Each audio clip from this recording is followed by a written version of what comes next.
the experiences of Black British people are not all the same. Black Caribbean pupils, Black Caribbean boys in particular, tend to struggle more in the education system than Black African pupils. And if we care genuinely about the inequalities that affect society, we need to be more specific in our focus rather than simply looking at inequalities only through race.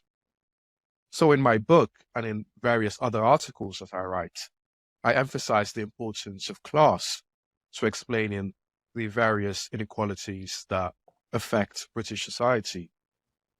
And all too often, class is not incorporated enough into discussions about diversity, equity, and inclusion. And without any recognition of the importance of class, the importance of other factors such as culture, family formation, geography, various other factors, we can't actually address the inequalities in our society. And the focus of my book is to give us a more grounded approach, a more granular approach, an approach that emphasizes the importance of nuance and specificity in identifying inequality. I think another problem that I have with the current discourse around race, the current orthodoxies around race, is I find it very condescending to ethnic minority people, to just view them simply as victims of racism and almost nothing else. I find that kind of attitude extremely condescending, extremely patronizing. And I think if we genuinely want to show respect to any individual, irrespective of their particular racial, ethnic, or religious background, we need to treat them with a greater level of dignity rather than this condescending tone that I see often amongst people that claim to be anti-racist. That's a good point, and one I know you make well throughout the book, and you use or you bolster your argument using lines of reasoning by famous African American commentators across the political spectrum. One of them being Thomas Sowell, and I know he's quite famous for popularizing a couple of notions. The first being that there's a tendency for policymakers to view any disparity as being a sign of discrimination, being number one. And obviously, as you just pointed out, there is a whole multi-variant analysis that could be made as to why outcomes turn out to be differently. But he also talks a lot about policymakers having mascots, and those mascots are about feel-good politics in the end, and it is to make a statement about where you stand, but whether it actually goes on to create an outcome that would address the situation that was supposedly being addressed is another question entirely. What do you make of that? Of the first point or the second point? The second point. Yes, I did just hit you with a blizzard of points there. Yeah. I think Thomas Sowell is a very profoundly perceptive thinker, and I think one of the problems with many policymakers, especially when it comes to addressing issues relating to race and ethnicity and so forth, is this sort of simplistic attitude that they bring into it.